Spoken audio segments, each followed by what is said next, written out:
마흔에 읽는 우화. 일이 힘들고 삶이 고민될 때 힘이 되는 인생 지혜. 심리학자 하야오는 이야기의 지혜에서 자연과학의 힘과 대조하며 이야기가 주는 힘에 대해 이렇게 말했다. 지금 이 세상에 나라는 사람이 존재하고 게다가 반드시 죽는다는 것은 참으로 불가사의한 일이다. 우리는 타인의 죽음에 대해 자연과학 측면에서 설명할 수 있을 것이다. 하지만 가족이나 자신의 죽음은 어떨까? 과연 자연과학적인 설명으로 수긍하고 받아들일 수 있을까? 인간의 삶과 죽음이라는 문제는 이성적 사고만으로 해결할 수 없다. 따라서 이야기는 비이성적일 수도 있고 비논리적일 수도 있다. 이야기에는 이런 불가사의함을 주관적으로 이해하고 받아들이게 하는 힘이 있다. 그래서 인간에게는 이야기가 필요하다. 자신의 인생을 다른 무엇과도 바꿀 수 없는 인생으로 생각하며 살기 위해서다. 이 책은 교훈적이고 짧은 이야기를 모아놓았다. 우화의 매력은 교훈과 진리, 지혜와 같은 가르침을 즐기면서 흡수할 수 있다는 점이다. 우화는 핵심의 가르침이 있고 이야기가 그 가르침을 감싸는 구조로 되어 있다. 이야기가 파고들면 감정이 환기되어 그 가르침이 마음속에 더 강하게 새겨진다. 이야기는 우리에게 인생의 다양한 문제를 간접적으로 경험하는 기회를 제공한다. 감정을 동반한 경험은 무엇보다 기억에 남는다. 인생은 돌아갈 수 없는 여정이다.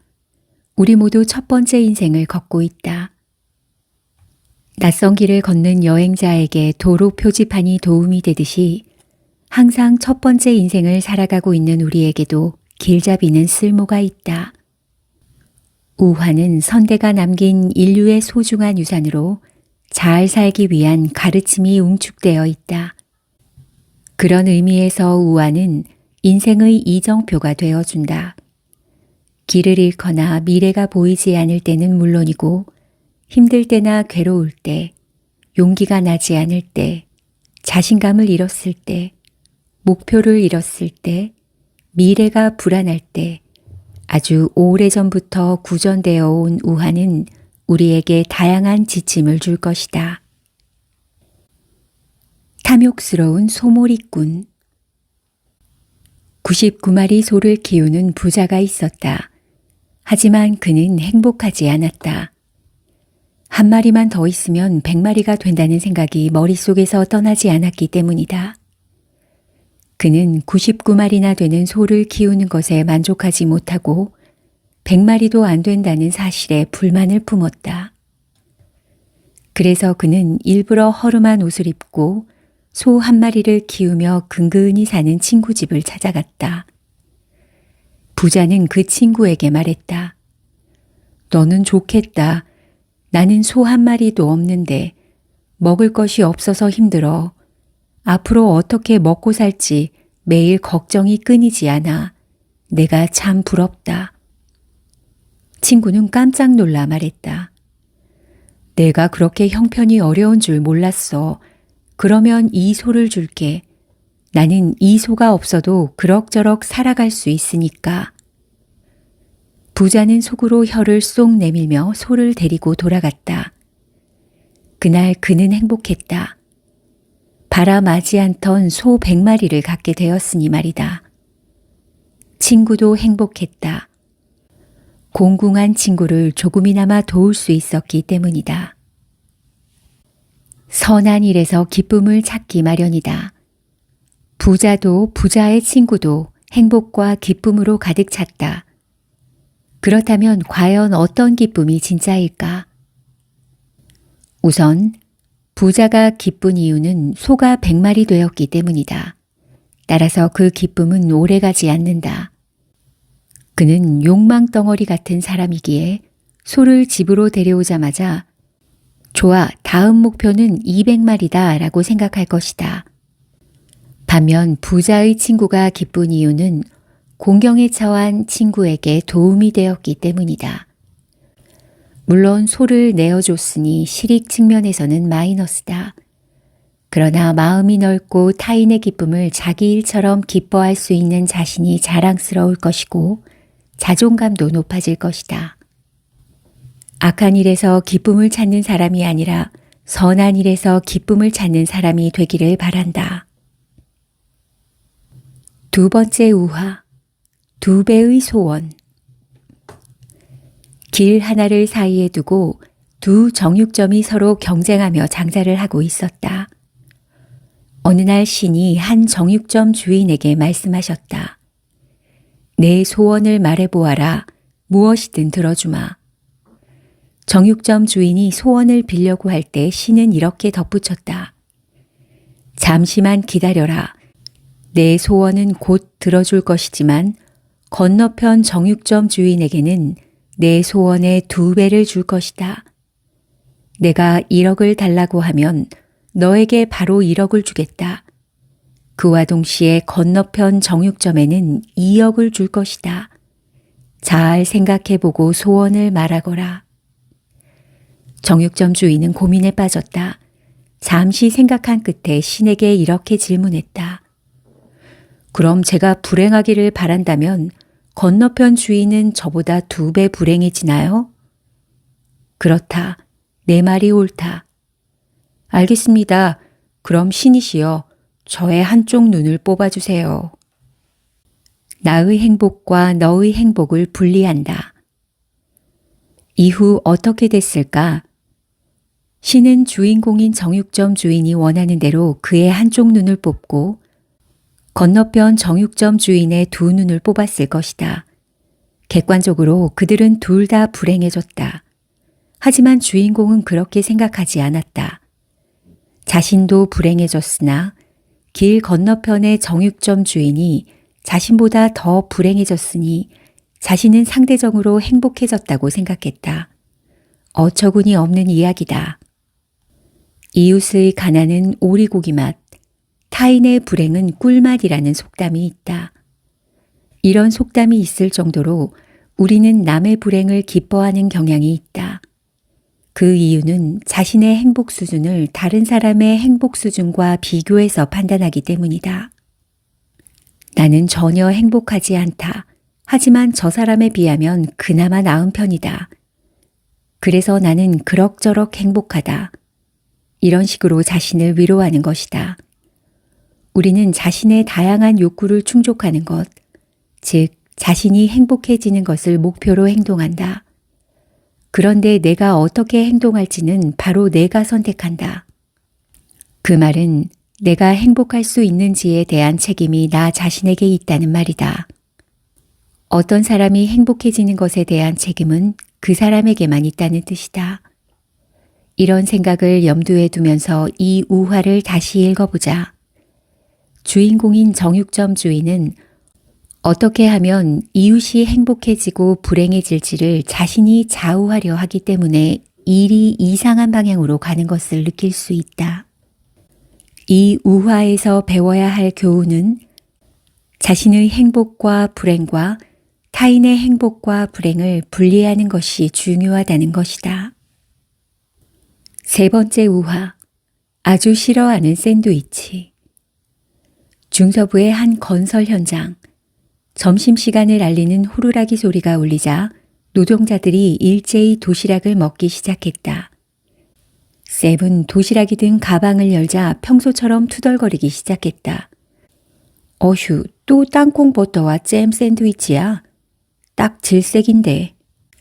샘은 매일 땅콩버터와 잼 샌드위치에 대해 불평했다.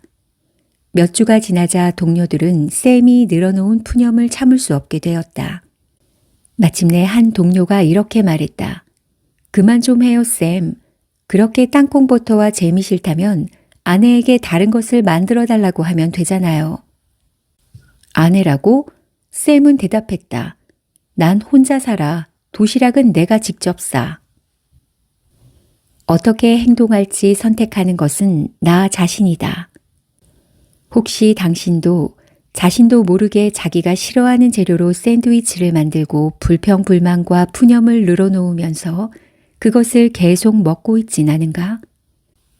나의 현실은 나 자신이 만들고 있으며 나에게는 내가 원하는 현실을 만들어낼 수 있는 잠재력이 있음을 잊지 말아야 한다. 이 우화는 우리에게 우리의 삶을 개선하기 위한 힌트를 준다. 현재 내 삶에 불평불만을 쏟아내고 있다면 그 밖에 어떤 삶의 방식이나 일하는 방식이 있는지 알아보자.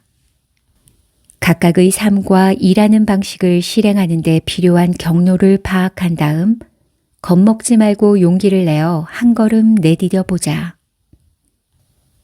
색실공. 한 정령이 아이에게 색실이 감겨있는 공을 건네며 이렇게 말했다. 이건 내 인생의 실이야. 실을 만지지 않으면 시간은 정상적으로 지나갈 거야. 그런데 만약에 시간이 좀 더 빨리 지나가기를 원한다면 이 실을 조금만 잡아당기면 돼. 그러면 1시간이 1초처럼 지나갈 거야. 하지만 명심해. 한번 당긴 실은 절대 원래대로 되돌릴 수 없어. 내가 당긴 실은 연기처럼 사라질 거야. 아이는 실을 손에 쥐었다. 어른이 되고 싶은 아이는 실을 잡아당겼다. 그 다음에 사랑하는 약혼자와 빨리 결혼하고 싶어 실을 잡아당겼다.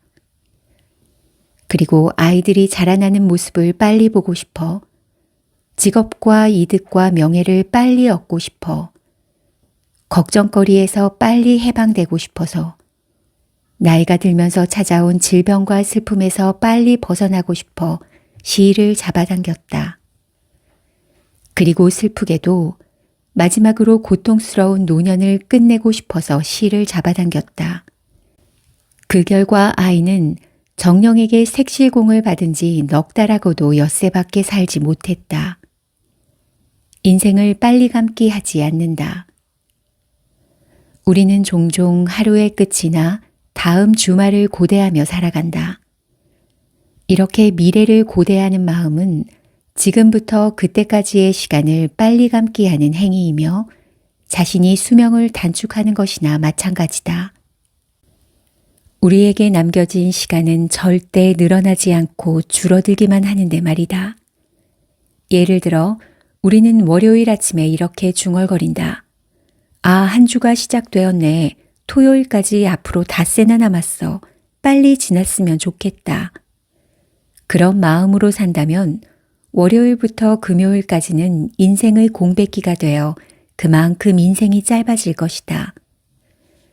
우리는 어떤 때라도 지금이라는 시간을 소중히 여기면서 인생을 또박또박 살아가야 한다. 인생의 길이. 어느 날 부처님이 제자들을 향해 이렇게 물었다. 인생의 길이는 얼마나 되느냐? 어떤 제자가 50년 정도라고 대답했다. 그러자 부처님은 아니다 라고 했다. 이번에는 다른 제자가 그럼 40년 정도 될까요? 라고 했지만 부처님은 고개를 저었다. 30년 정도? 10년? 부처님은 여전히 고개를 저었다. 마침내 제자 중 한 명이 1시간 정도일까요? 라고 했다. 그런데도 부처님은 고개를 저을 뿐이었다. 그러면 한 번 숨을 쉬는 시간입니까?